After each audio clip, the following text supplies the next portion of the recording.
Hello, everybody, and thank you so much for joining me today on our topic, Combating Autoimmune Challenges Naturally. Kind of picked that title because sometimes, especially those of you that have an autoimmune condition, know that it can feel like a combat, right? Feels like your body's just combating with itself, and here you are trying to combat that and overcome this. So we're going to be talking about some tips and tricks and kind of what all this is and why it happens, and really get into this. So again, thank you for joining me. Let me start by introducing myself. I know some of you probably already know me, but I'm Dr. Hirani. I did my residency and board certification in family practice in Michigan over 20 years ago now. Anyway, after that, I started practicing for some time in a traditional family practice office and realized there was a lot of things I couldn't treat within the boundaries of mainstream medicine. Anyway, that's when I started exploring more alternative forms, and here I am today. So, my approach is that I try to combine the best of both worlds. I use traditional medicine when absolutely necessary. My preference is to work with natural or functional medicine where we really look for the root cause, see what's going on and why it's happening, and then try to balance the body and put it all together. Okay, detective work, as I call it. Anyway, let's get started here. And by the way, this is being recorded, so you will all be getting a recording. So if I go a little bit fast, just because we have a lot to cover, don't worry, you'll be able to watch it at your own convenience and time as well. And also, please feel free to share any comments, questions, concerns, anything you would like in the chat box as we go. I will answer all questions in the end. We'll kind of leave some 15 minutes to answer questions, but please feel free to start adding those in as we go here. Okay. All right. So, the immune system. A healthy immune system is essential for normal growth and development and for long lives, right? Long, healthy lives. The main function of our immune system is to prevent infection or at least limit infection. Our immune systems are pretty smart. It can tell between normal, healthy cells and abnormal, unhealthy cells. It recognizes a variety of danger signals or danger cues, things like infection, cellular damage, cancer cells. However, if there's a dysfunctional condition, and if the immune system can't be activated when the need arises, then that can become a problem, right? Then we can develop an infection. People with low immune systems get sick all the time.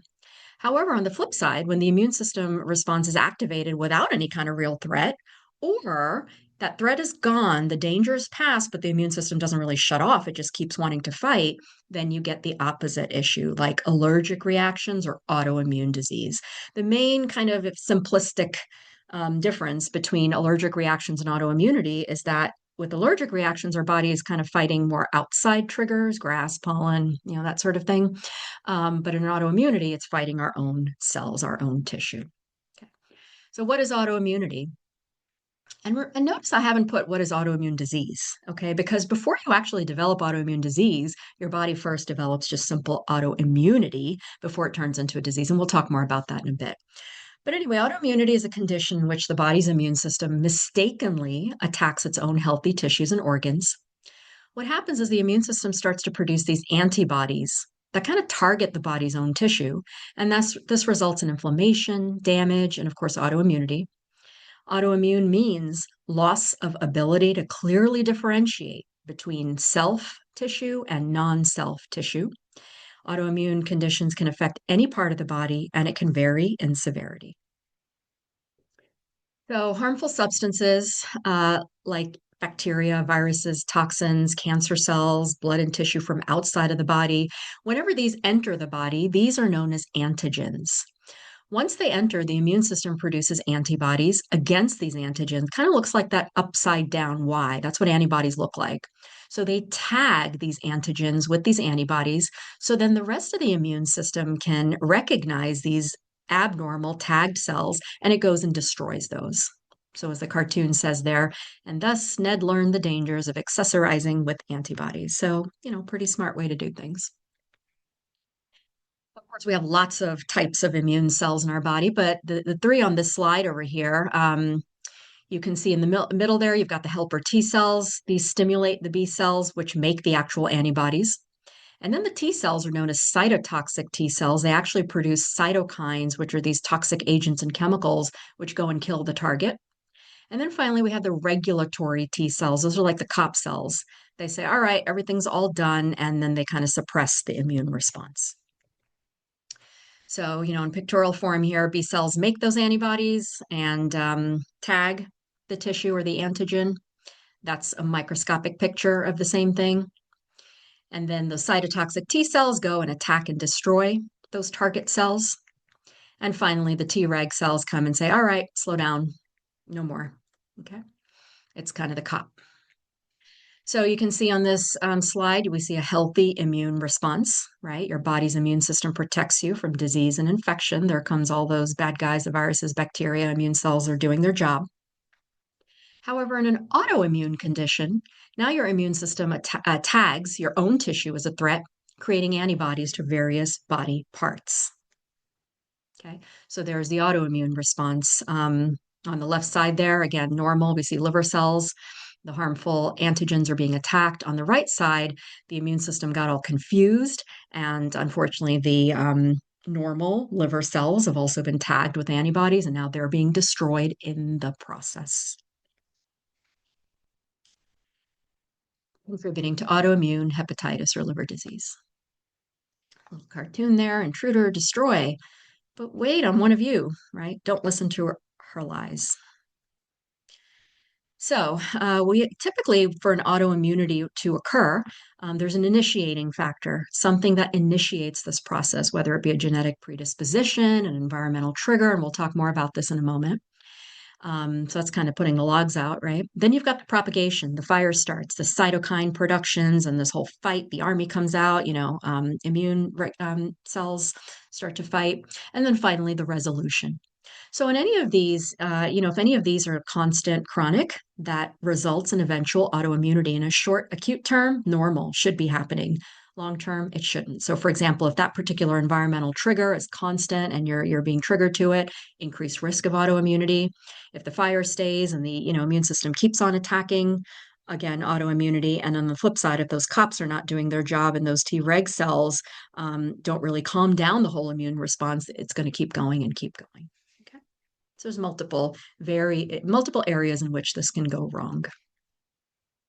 So why does a self-attack occur? All right. Well, it could be because a foreign substance has entered the body, okay, and it resembles or looks exactly like one of our own tissue. An example of this would be gluten and hypothyroidism, and I'll talk more about this later on.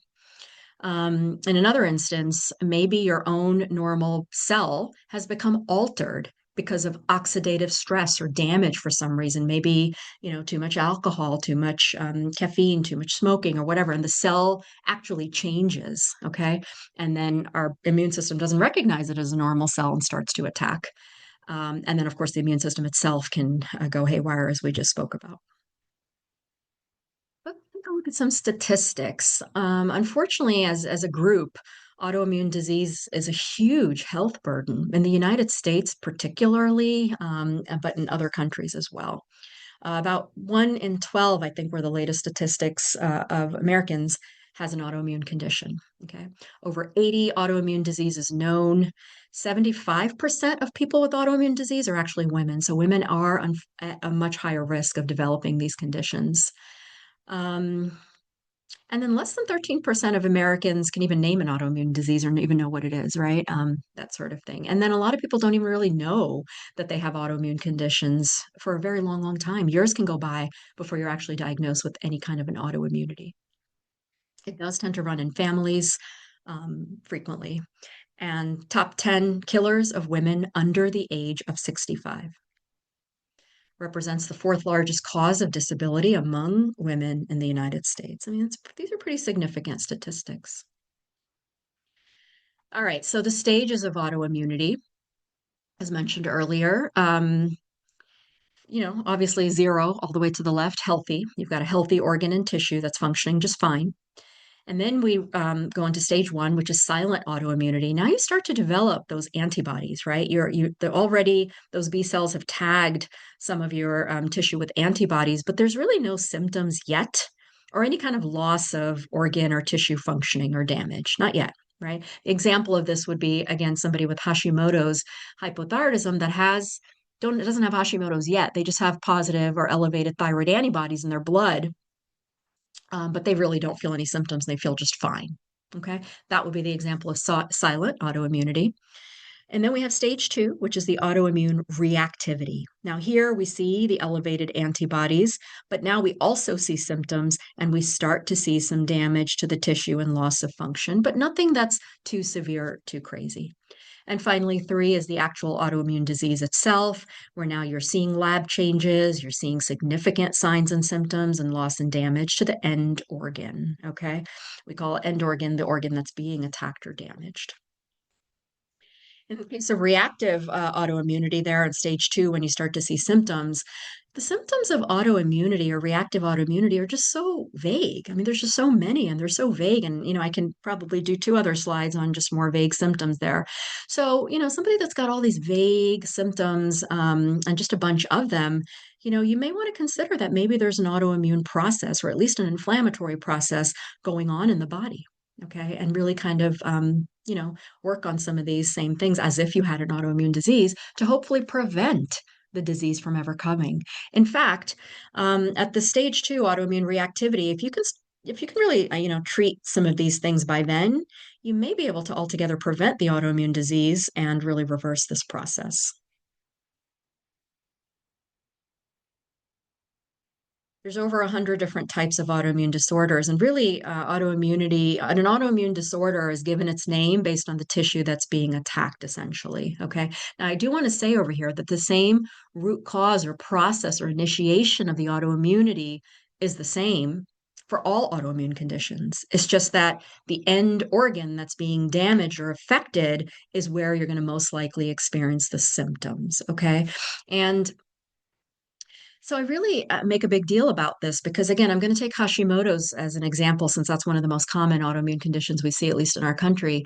A lot of people will come in with Hashimoto's hypothyroid and, they're all so focused on fixing the thyroid. Fix my thyroid. I need the medication, do things to the thyroid. Well, if you've got Hashimoto's, your problem wasn't initially a problem with the thyroid. Your problem started as an autoimmune. Your immune system became dysregulated and started attacking your thyroid, causing eventual thyroid damage. So if you're only focused on trying to treat the thyroid and don't really focus on the root cause, which is correcting that immune balance, you're never really going to get complete resolution of the Hashimoto's hypothyroid. Okay. Very important not only to work on the root cause, which is the immune system, but then also the end organ, of course. Now, how is autoimmune disease typically treated? Well, the conventional model is the use of immune suppressing medications and steroids and anti-inflammatories.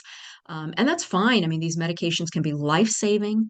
They can help people get their life back and even necessary for some people. Okay, there's nothing against these medications when you absolutely need them. However, the problem is that, of course, they can have multiple severe side effects. Not everyone can tolerate them. And, there's a lot of people just kind of scared of taking them. So what are your alternatives? Well, functional medicine provides another type of treatment, which is looking for the root cause. Okay. Little word there about root cause. The example here would be suppose, you've got thumbtacks, right? You've got these thumbtacks kind of stuck on your hands or whatever it might be, and you're in pain. Well, you can just take Advil or Motrin or Tylenol and, help with the pain. Sure. But if we're going to treat the root cause, we got to remove the thumbtacks, right? So that's kind of how we want to approach this. Little humorous side note over here. You all may have seen commercials on TV, right? Which go on and on and on about the side effects. And you kind of think to yourself, gosh, it might just be easier to stay sick. Do I want the disease or do I want the side effects? Sometimes a tough decision to make. So, what are some of the causes or root causes of autoimmune disease? Well, there can be a lot. And that's why sometimes, autoimmune treatment can be overwhelming. It's like, gosh, there's so many different things that can trigger my immune system and make it, overreactive and contribute to damage to my cells and organs. Um, and that's why it's so important, when I see my patients to get as thorough a history as possible. I want to know what happened to you in childhood, what's been your history over time, so that I can at least start to create some sort of a targeted pathway of what we want to look for first, right? Again, part of our detective work. We don't want to necessarily work hard as much as we want to work smart, right? Because if we can identify more specific triggers, obviously the quicker we get to where we want to get. Now, people that have had, autoimmunity or an autoimmune condition for kind of a shorter period of time, it's a lot easier to kind of get to that root and, work around it and maybe reverse things or at least, really calm things down. Usually, if you've been diagnosed or if it's occurred within 5 years, you might be able to reverse it. If it's beyond 5 years or if you've had autoimmunity for a while, it's a lot harder to be targeted and completely fix it, okay, or cure it. But you may be able to, I tell people the biggest thing we want to look at with autoimmunity, our biggest goals are going to be to reduce the severity and the frequency of flares. Okay, so you might be really living well for several years, then there might be another trigger which can flare the autoimmunity again. But if we identify or understand what some of those triggers are, what can flare us, we can do, a pretty good job of trying to keep all that to a minimum. So, anyway, functional medicine examines the way the body functions as a whole. The focus is on finding the imbalance in the immune system instead of simply suppressing it. There is no one size fits all description. It's going to look different for everybody. 5 people may walk in with autoimmune rheumatoid arthritis, but each person there might be a different treatment and a different cause. Okay. So, for example, on this slide, a tale of two cases. Isabella and Christine both have autoimmunity. In Isabella's case, the cause of her autoimmunity was poor gut health. Other triggers or drivers or food sensitivity, stress. So, treatment for her is going to be gut healing protocol, elimination diet, stress management. For Christine, the cause maybe was a viral infection. The drivers are high sugar intake, poor detoxification. Again, treatment's going to look different. Antiviral treatment, blood sugar management, detox support. And, by doing the right things, and if it's, being more targeted, they may be able to reduce or reverse their autoimmunity. Landmark study done in 2009 and more studies after that suggested that three things must be present for autoimmunity to occur. Typically, a genetic predisposition. So, if you have a family history or kind of already at somewhat high risk, something you want to be aware and mindful of, some sort of a trigger. That trigger could be stress, an infection, a toxin, and then leaky gut. So, almost anybody that's got an autoimmune condition has a leaky gut. Okay. It's, these three kind of a lot of times overlap and go together. And therefore, if you have leaky gut without an autoimmunity, very, very important to treat it as prevention, not only for prevention of autoimmunity, but many different conditions. So yeah, again, could be overwhelming, so many different things that cause it, but these are kind of the 5 areas or most common areas that we look at as categories to focus on and target and try to balance. Okay. So studies have shown that genetic predisposition accounts for about 30% of autoimmune diseases, but the other 70% are actually due to environmental factors. And unfortunately, as we have more and more environmental triggers these days in this toxic world we live in, autoimmune diseases are definitely rising, not only in number, but severity as well. So, anyway, these 5 main areas: leaky gut, diet, toxins, infections, and stress. And these next several slides, really most of the rest of the presentation, we're going to be talking about or focusing on these 5 areas. So, let's start with leaky gut. What is leaky gut? Well, our digestive tract, contains the barrier of our intestines, which keeps waste and toxins in the intestines and hopefully eliminated out via the stool. Okay. And that gut lining should be strong and protective and act like a selective sieve or barrier, where it allows only the good stuff, vitamins, minerals, nutrients, to get through that selective sieve or lining and into the bloodstream for circulation to the body. So our cells then have access to all of that. And it keeps the bad stuff, toxins, fungi, yeast, food intolerances, waste products, etc., out of the bloodstream so that they can be eliminated. Well, when the cells lining the wall of that small intestine become damaged, a condition develops known as intestinal permeability. The medical term for this is intestinal permeability. The layman's term, and that's why I put quotes there, is leaky gut, commonly known as leaky gut. Now, I want to kind of specify here that layer of intestinal cells, it's literally like a layer. It's a very thin layer, and our immune system lies right beneath that. And so if that layer of the gut lining gets damaged, our immune system right there gets activated. And about, 60 to 80% of our immune system is right there in the gut. So when that starts to get reactivated, it starts to attack all these bad guys that are entering, right? And then it kind of over attacks and goes crazy. Sometimes I think of, when I think about all of this, I think of us like going out into the world and all these ping pong, invisible ping pong balls are just constantly hitting our body all over the place. Some of them are going to bounce off, some of them are going to get in, right? So we live in a toxic world. And one way to help prevent those toxins from really getting into our bloodstream and circulation is to keep that gut lining healthy. Okay. And so the single most important thing for anybody that's got autoimmunity or autoimmune condition, and I'm not going to say this is obviously the treatment, but this is so foundational, is to eat an anti inflammatory, whole foods based, real foods diet. Okay. Again, the less junk we can get in there, the better. Any condition really, and that we feel. So anyway, if we look at this picture here on the left side, we see those intestinal cells are bound by tight junctions. Okay, and that keeps those bad guys on top. You can see those microorganisms, toxins, gluten trying to get in, but they can't get in, right? Because we have a nice tight junction. But on the right side, where we have the leaky gut, we see all of the bad guys leaking through those intestinal cells. And there's that bloodstream right there. Okay. And when all those bad guys in there, the immune system goes, whoa, you don't belong. What are you all, right? Attack, destroy, attack, destroy. And if that goes on for long enough and it's a constant process, well, now not only is there this overreactive immune system, but now our own body tissue becomes victim to these attacks, right? Creating long-term inflammation and an autoimmune process. What are some common causes of intestinal lining damage? Standard American diet. So a lot of, junk food, sugar, alcohol, caffeine. Now, you've probably all heard everything in moderation is okay. And that is the case for prevention. But somebody that's got, already has autoimmune or autoimmune condition probably have to be a little bit stricter, more cautious with these things. Okay. But other culprits, chemicals that we're exposed to, infections, gluten, perhaps, in some people and other grains, food allergies, certain medications. Believe it or not, aggressive exercise, over exercise can cause damage to the gut lining, caffeine, alcohol, stress, etc.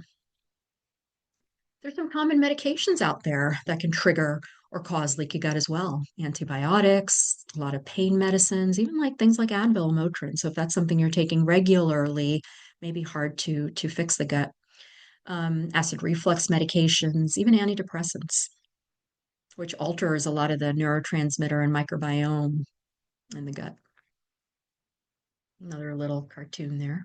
And this cartoon in there is also just to kind of remind myself to say that not everybody with leaky gut has gut symptoms. In fact, 50% or more people with leaky gut have no gut symptoms. So, I have people coming into me where I might say, all right, let's look for leaky gut. And they're like, oh, but, I have a digestive system that's, just like rock solid and really good and I have no issues.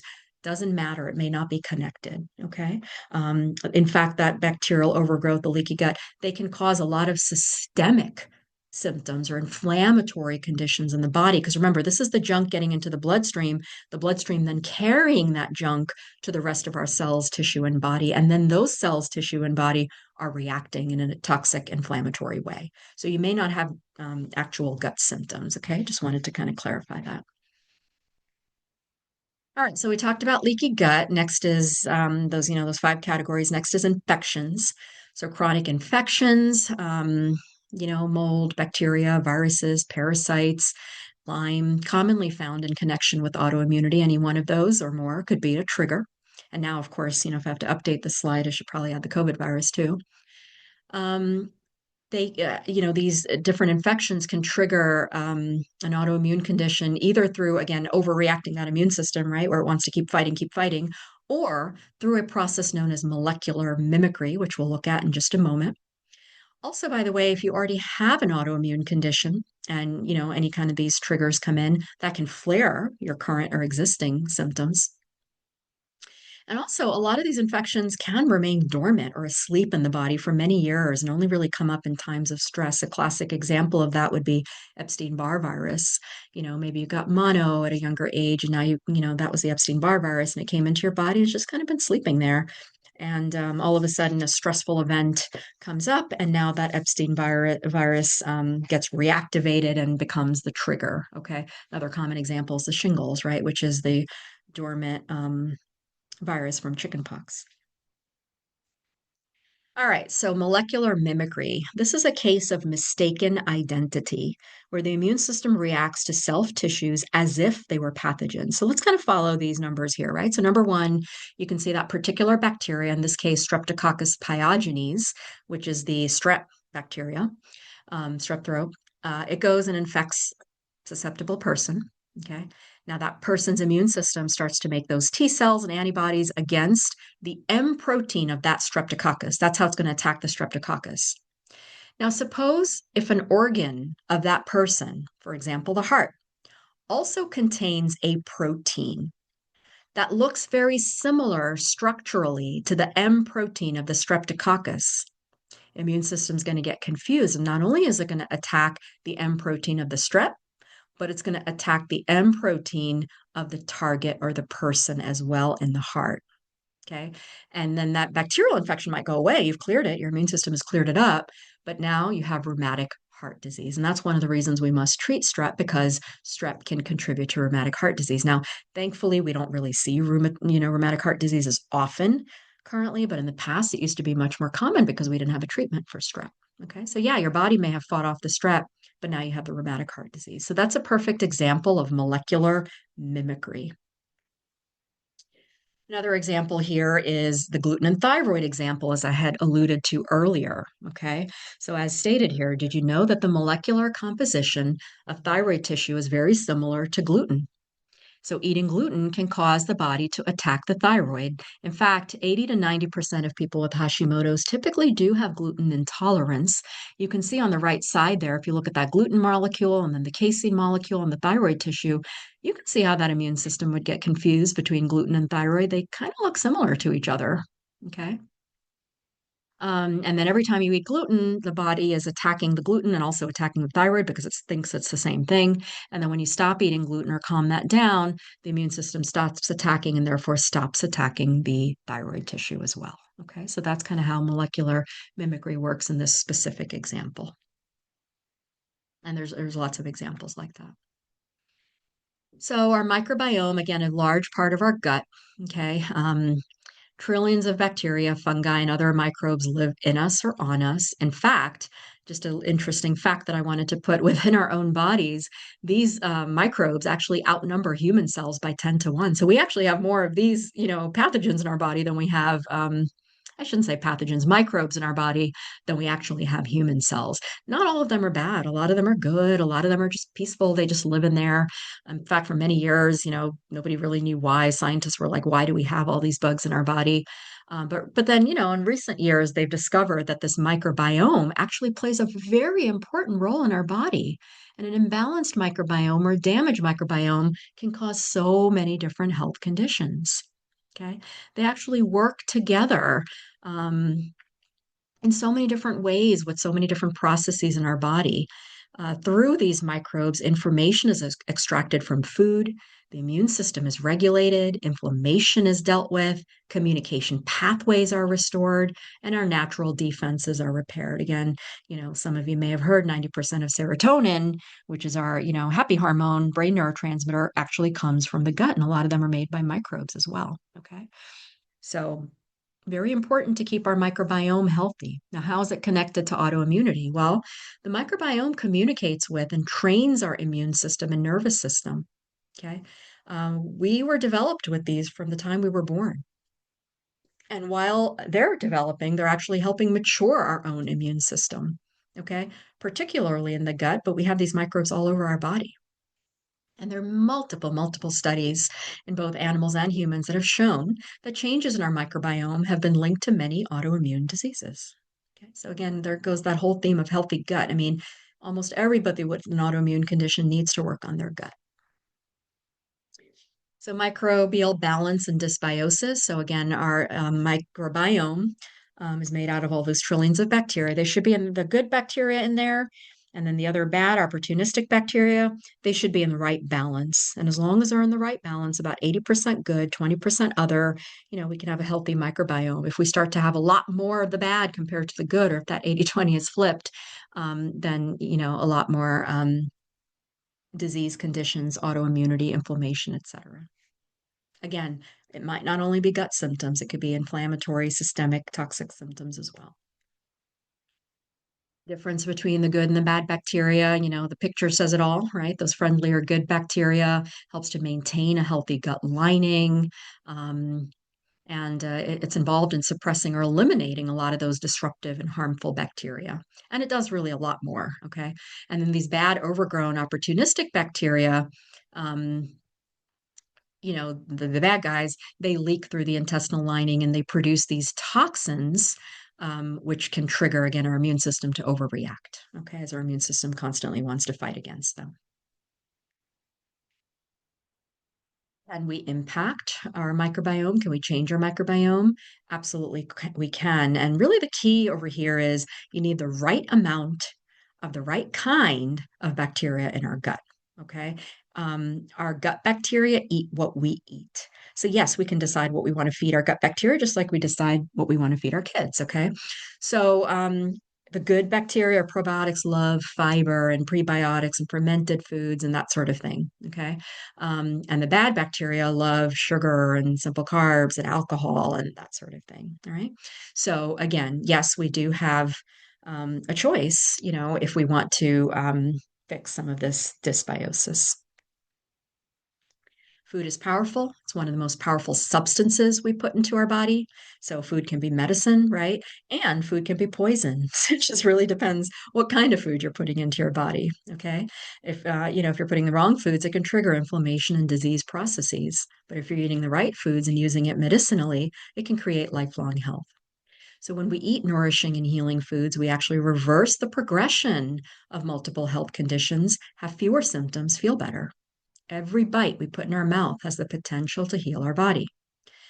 And then some most common inflammatory or autoimmune triggering foods tend to be gluten, dairy, and sugar. It's not the case for everybody, but those are the most common. But it's important for you to identify, which foods are your problems. Okay. So identifying food sensitivities for you specifically is important because, again, if those wrong foods come in, the immune system doesn't like it gets activated and, starts fighting against those foods. So you don't get the benefits out of those foods, but instead you get the harm, right? With food sensitivities, again, there could be, of course, digestive symptoms, but not always the case either, believe it or not. You can just get headaches or fatigue or even just weight gain with the wrong kinds of foods, right? Sometimes people that are struggling with weight, for example, they try to do all the right stuff with weight loss in terms of reduced carbs and, increased protein and all that's great and of course important. But if in your case you're eating certain healthy foods but they're triggers of inflammation for you, like apples or melons or something like that, right? And they're triggering inflammation. Well, if you keep eating it, it may not help you, it may hurt you. Okay. Sometimes it can be hard to identify food sensitivities because it may not show up right away. You ate that apple today, and maybe 3 days later, you're reacting against it, known as delayed food sensitivities.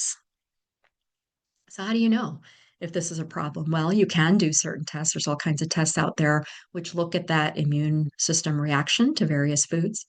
You can do something known as an elimination diet. Usually, a lot of times with autoimmune conditions, there's something known as an autoimmune paleo diet, which is also a type of elimination diet, okay, where you're removing the most common food sensitivities for a period of time and then gradually introducing them, maintaining a diary or log and trying to figure out what's affecting you. Okay. All right, signs you're gluten intolerant. So, some facts over here on the left side. More than 55 diseases are linked to gluten. 99% of people who have celiac disease or gluten intolerance are never diagnosed. 99%. 15% of the population is gluten intolerant. Okay.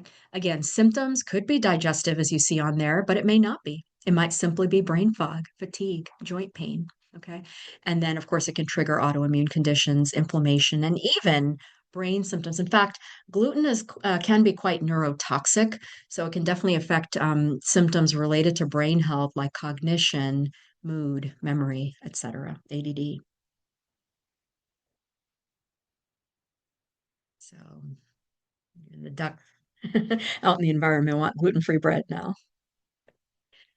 So again, food is medicine. Stop eating processed and inflammatory food and try to eat more anti-inflammatory foods. I'm not going to go over all the details on this slide. Again, you all will be getting this presentation, so please feel free to quote unquote digest this at your own time.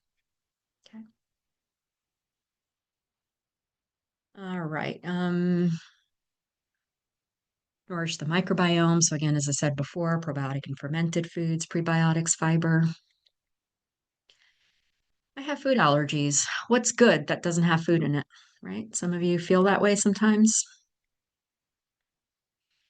So how do we know all these things, right? How do we know what we're trying to do? And do we have to do everything? And that just feels so overwhelming. Some people may have to do everything. And again, just really depends. But generally, we use something called the 5R program, which is pretty typical in functional medicine.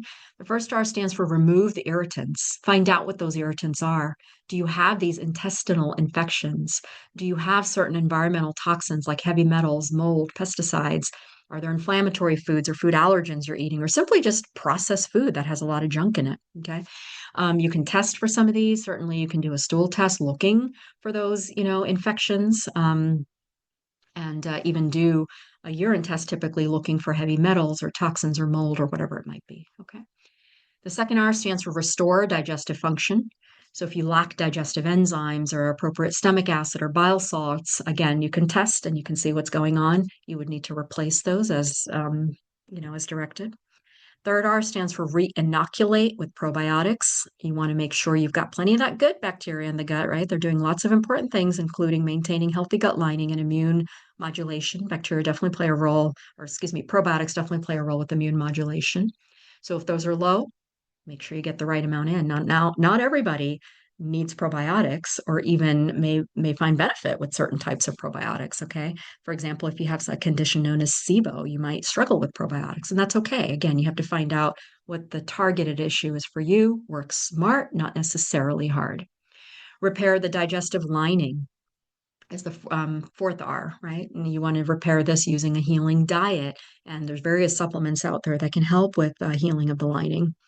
And then finally, the fifth R, the other stuff, rebalance your life, nutrition, hormones, lifestyle, stress reduction, etc. So we talked about leaky gut, we talked about infections. Let's talk about toxins. So some of the greatest exposures come from the foods we eat, the water we drink, the air we breathe, and the personal care products we use, right? That's a lot. That's just a lot right there. That's the ping pong ball thing we spoke about. Now, in theory, the body should be able to process all these waste products and toxins we're exposed to. We have significant detox regulatory mechanisms in our body. Our body's meant to be equipped to deal with all of this stuff. However, again, especially with our modern lives, the overwhelming number of chemical exposures and other exposures can cause our body to have a hard time keeping up. Maybe it's just not able to keep up with all that, toxicity. We're not able to consistently detoxify it over time, and then it builds up. Now, we can't always, sometimes we can, but we can't always control the chemicals and toxicity that we're exposed to unless we go live maybe in the Himalayas somewhere, right? But we can try to influence and encourage our body's natural detox and elimination processes. And wherever we can reduce that toxicity, of course, we want to try to work on that. Again, some statistics about toxins here. Over 80,000 chemicals have been introduced into our society since 1900. Only 550 of them have been tested for safety. According to the US EPA, about 2.5 billion pounds of toxic chemicals are released yearly by large industrial facilities. 6 million pounds of mercury are poured into our air every year. A certain government survey, as you can see there, in July of 2005, found an average of 148 chemicals in our body, and those were only the ones that were tested.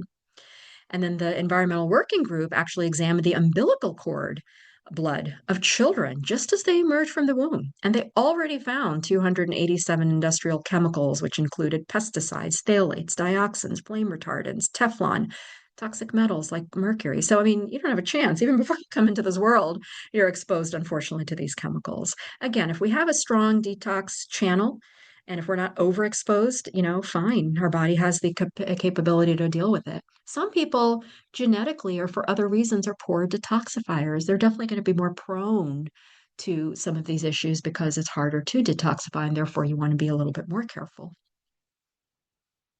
So, Dr. Kerr, professor at Johns Hopkins School of Medicine, quoted, "There is no doubt that autoimmune diseases are on the rise, and our increasing environmental exposures to toxins and chemicals is fueling the risk. The research is sound, the conclusions unassailable." This is not just a theory. This is not just what we think, or this is not just what functional medicine doctors think. This is proven. Multiple research. All right. I'm not going to again go over the details of all of these other studies. Please feel free to, look at them on your own. And of course, there's tons of these, and I've just added a couple in here for reference. Little word about heavy metals as well. It's estimated 25% of Americans have some sort of a heavy metal poisoning in their body too. And again, we can test for this, usually through urine test, sometimes blood test, sometimes hair test, where we can actually examine, do we have too many of these metals in our body? What these metals do, one of the things they do is they actually change the chemical structure of our DNA and RNA. Remember what we said before, when that cell changes its form, right, or its identity in a way, right, because if the structure of the DNA is changing, now that becomes a foreign cell. Our body doesn't recognize it, and it starts to attack it. So a lot of these chemicals, heavy metals, et cetera, can alter the cell, right? Oxidative stress due to, smoking or chemicals or whatever it might be. Um, and again, studies have shown that these metals are also, pretty common causes of autoimmune conditions. Interesting slide here. There's probably multiple reasons why women are more prone to autoimmune diseases, but this may be one of the reasons. I mean, this was an environmental Canada study that tested 49 very popular beauty products for 8 different heavy metals. And I mean, look what they found. In fact, what they found in their study is 100% of makeup had nickel in it. Okay. 90% had beryllium, 96% had lead. So, there's heavy metals all over the place, including all the stuff we're putting on our skin. Of course, it's going to absorb through our skin and get into our bloodstream, triggering that immune system or causing altered cells, right? Oxidative stress. So be careful with anything you're putting in or on your body. So just another sort of interesting slide I thought I would just put over here. This is frames of a video showing a lab experiment in which glyphosate. So glyphosate is the biochemical name for Roundup, which is a very common weed killer used not only in the agricultural industry. It's used in crops, especially wheat and corn, but also used in a lot of residential properties and parks and things like that. Okay, so Roundup or glyphosate, unfortunately, is all around us. Anyway, this you can see over here. If you look at the first slide, start, you can see those little cells. You can see the little blue cell nuclei, and then those green lines around it are the tight junctions around those cells. Remember, we talked about the leaky gut and the tight junctions. After 6 minutes of being exposed to glyphosate, you can see already there's been some erosion of those tight junctions. And then at the 10-minute mark, and then look at the 16-minute mark. Okay, by 16-minute mark, you've already developed leaky gut. Okay, so glyphosate Roundup. Again, not everyone's going to have the same response, but I just thought this was very interesting experiment, so I wanted to bring it here to our attention. A little cartoon. Do you also eat these with that mask on? Right here, we spray all of this stuff, but then we put it into our body. So what's the point of masking when we spray? All right. So, what can we do to help reduce exposure to some of these things? Of course, we can't avoid everything. It's just impossible. Remember, we were already doomed before we were born. But wherever we have control, we can take control. And believe it or not, even if we reduce that threshold by 20%, we can still impact our health. That's the beauty. You don't have to get rid of all 100%. Some, small changes, but positive or targeted changes can make a big difference to our body. Okay. So clean up your air and water, choose natural products, eat organic when possible, avoid medications and only take them if absolutely necessary, right? Eat a non-toxic diet, get clean water and adequate amounts of water, great flusher, great detoxifier, saunas, detox baths, lymphatic cleanses, Fiber to keep that colon clean, identify what are your causes, your hormone disruptors, heavy metals, and then detoxify accordingly. Epsom salt baths. There's a bunch of different things we can do. These are just some common ones listed on this slide. And the more regularly we do these things, even if we're trying to do something, actively 5 to 6 times a week, we can again make a big impact. So yes, even though we're bombarded with all those ping pong balls, a little bit of a change, getting rid of 20% of those ping pong balls can make a positive impact in our body. Okay. I want to capture this moment before toxic chemicals do. Just wanted to put in a slide about vitamin D. Anybody that's got autoimmune or, wants to avoid or prevent autoimmune, very important to be mindful of your vitamin D levels. Extremely important immune system modulator. What does modulate mean? It can do both. Okay. It can suppress your immune system or it can stimulate your immune system based on need. All right. So, for example, people that have low vitamin D, they may be more exposed to chronic infections and get sick easily because they don't have enough D to help trigger that immune response. Vice versa, people with autoimmunity, that vitamin D can be very helpful in actually calming down the immune response and helping those Treg cells, do their job. Remember, those cops do their job better. So, if you don't have enough vitamin D, everything goes awry, everything goes astray. Okay. So D can be extremely important on blood levels. You want to try to get vitamin D levels somewhere between 50 and 65 at least, to keep it in a good place in terms of autoimmune conditions. And then I wanted to put in another couple slides or just a little mention about something called low dose naltrexone. I'm surprised that this is not more well known, but low dose naltrexone is a kind of a medication. It is a prescription medication, which is commonly used by functional medicine for multiple conditions, but one of the most common conditions it's used for is autoimmune conditions. Okay. So small doses, very tiny doses of this drug taken at bedtime what it does is it increases endorphin levels. People with autoimmunity frequently have low endorphins. And endorphins are not only our feel good hormones, they help us feel good and all of that, but endorphins are very necessary for immune system regulation. So if we have low endorphins, we may not be able to, again, modulate our immune system appropriately. Many, many studies have shown a wide range of health benefits with various autoimmune conditions, as well as some other conditions with LDN. How does it work? What's its mechanism of action? Well, low doses of this particular medication gently block opioid receptors in our body. And by blocking it, it causes a rebound spike in the production of our own internal opioids. So LDN then, and these opioids, our internal opioids or endorphins, play a role in regulating the immune system. Okay.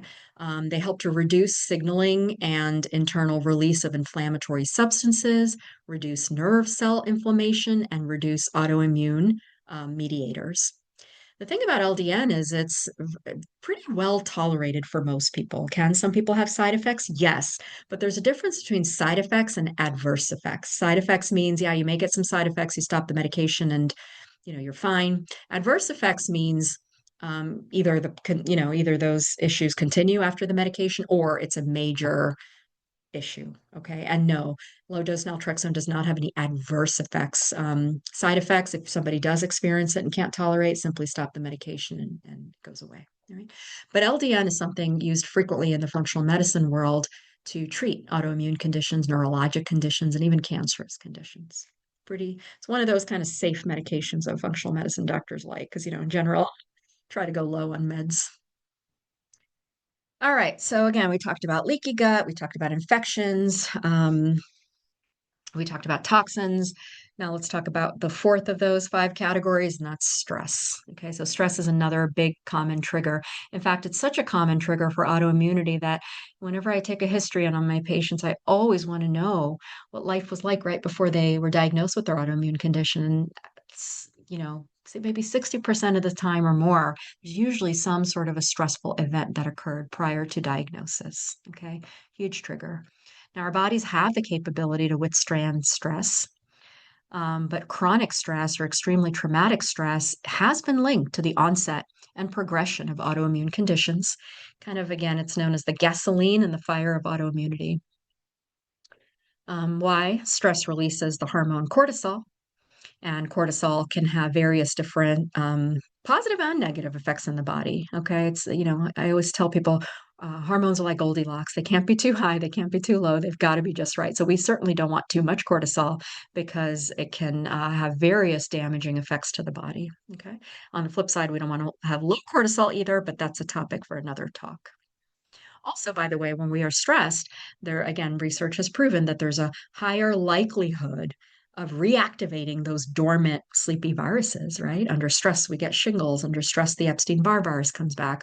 Also, high cortisol can damage the gut lining, causing leaky gut. And finally, high stress can disrupt that bacterial balance or the microbiome. So, all these different mechanisms by which stress can trigger autoimmunity. So, don't underestimate the negative effect of stress on our body. Chronic stress leads to a condition known as HPA axis dysfunction. Again, that's the medical term. The layman's term is adrenal fatigue. Again, this is a topic for another talk. Um, and can also lead to overall oxidative stress. How do you know how your body is handling stress? You can test for it. There's various tests that can be done to, measure cortisol, measure DHA, and various other stress hormones. And a lot of times, if we're able to balance these or normalize these both through diet, through supplements, our immune system may also start to balance out and return to normal. The most important part of stress is how we react to it. Um, the kind of the official definition of stress, one of the official definitions of stress, there's many out there, is not having control over a situation. That's typically what causes stress. Okay. Even if, there's a lot going on, but if you have control, you may not feel as stressed. But if you don't, then you feel really stressed. Right. So that's why working on ways, or sometimes even I might tell people tricking our body into thinking it has control over stress can make a big difference. All right. And you want to definitely practice daily stress reduction techniques. Again, not easy, but very important to manage stress in our lives, okay? Because it can play a big role in reversing and reducing symptoms and various different diseases and health conditions. Okay. Mindfulness is a type of stress reduction technique. Lots of studies done on it, shown to be extremely beneficial and helpful. I've given you some tips and tricks over there. Remember, the perception of stress matters, how you decide to react to that stress. Okay. And if one of the things you do is these stress modification techniques, you're not going to produce as much cortisol in response to that stress. Okay. So, very important to work on this along with your diet. How much longer do I have before I have to change to a healthy lifestyle, right? The earlier the better, right? Always a good time. This is just kind of a, slide I put in here, lifestyle factors that contribute to autoimmune conditions, a little bit of a summary of some of the stuff we spoke about. I don't want to neglect sleep and exercise and the importance that they have in our general health as well as autoimmune progression. All right. So, in summary, the autoimmune matrix. Eat a whole food, anti-inflammatory diet, eliminate inflammatory, toxic foods, check for hidden infections, right? We can test for these and try to eliminate and work on those. Check for hidden food allergies, again, work on those. And by the way, food intolerances, food allergies, these are not necessarily forever things. I mean, it depends on the situation on the food, but a lot of food allergies, you just have to eliminate them until the gut heals and your body heals. And then usually you can add it back in and just, be mindful. Obviously, don't overdo things. And then there's some foods you may not be intolerant to, but they're just inflammatory, like sugar. Identify and test for gluten intolerance, a very common trigger of autoimmunity in general, not just for thyroid, but other autoimmune conditions as well, including rheumatoid and others. Test for heavy metal toxicity and work on that. Support your detox channels regularly. Fix your gut. That's the most important big one in almost everybody. Whether or not you have gut symptoms, you must check your gut. Okay. Exercise regularly, natural anti-inflammatory, but be careful, don't overexercise. That causes oxidative stress and damage too. So balance is key. Balance is important. Address stress, practice relaxation techniques, and sleep. I mean, I call sleep our battery charger. If our battery is not charged, obviously things are going to break down. So, and our immune system, by the way, immune system regulation and all the important things that our immune system does is most active at night. So if we're sleep deprived, our immune system is going to definitely weaken. Okay. And again, lots and lots of studies that show the effect of sleep on not only autoimmunity, but multiple conditions. And then it's not, it's not enough to just get well when you're not feeling well, right? But the ultimate goal is to stay well. It's so important to make this all a habit. Again, autoimmune disease may or may not be curable. It depends on when you're diagnosed, what you have. It just depends on multiple conditions within 5 years, et cetera. However, it can be very manageable and you can live a very normal, comfortable life with natural interventions, and remission is possible. So, cure and remission are two different things. Remission means we can, again, make that autoimmune condition dormant where the immune system doesn't want to keep overacting. It calms down. It says, all right, I'm fine. I'm happy. I'm at peace. Now, some trigger may come, say 5 years later, and reactivate it. That's different. And that's why we call it remission versus reactivation and not necessarily a cure. Okay. But again, our goal is to reduce the frequency and intensity of the autoimmune condition and symptoms. Again, the trick is not to be perfect, but practice doable and regular healthy habits. Consistency is key. Don't focus on perfection. You'll never get there. Humans are not designed, we weren't built that way. Okay. But focus on consistency. That's the most important thing that's going to help you heal. Again, you don't want to just fix, how you're feeling then. You want to build health resilience. Once that balance has been restored, the next goal should be to maintain that balance, regardless of future stressors. I mean, if you've built that body resilience, that same stressor, which may be triggered a flare right now, may not trigger it in the future because now your body's much more resilient. Okay. The resilience is the ability to go out into the world and bounce back when faced with things that have made you sick in the past. And that's what I really like to see in my patients is the resilience. When we are resilient, we get sick less often, recover more quickly, become less susceptible to infections, allergies, and sensitivity. So again, the ultimate goal, stay well rather than simply feel better when the body feels unwell. Okay. Ooh, long talk. I know there was a lot that we discussed over here, and I appreciate your patience, and hopefully you kind of understood some of what I was trying to say over here. But again, you will be getting this recording. Please feel free to watch it on your own time and kind of review some of these things. I've tried to give you lots of tips and tricks where you can start doing some of these things already on your own. But yes, in order to actually test and that work smart and target things, maybe seeing a functional medicine doctor if you don't want to do medicine or as an alternate to medicine might be a choice for you. At least that's why a lot of you are on this talk, or you've tried medicine, it doesn't work, or you've got side effects or whatever. Again, you may need medicine and that's okay. But if you need to use the functional medicine route, and frankly, even people that take medicine, I highly encourage doing these other things as well, because again, it's about improving your overall health, right? Not just autoimmunity. All right. So yeah, take charge of your health. You do have control. Thank you so much. I will give a chance to everyone to kind of type in questions, comments, concerns in the chat box. I do see some are in already, but I'll kind of, or you know what, maybe we can get started because we do have some questions in here already. And I will get started on those right now.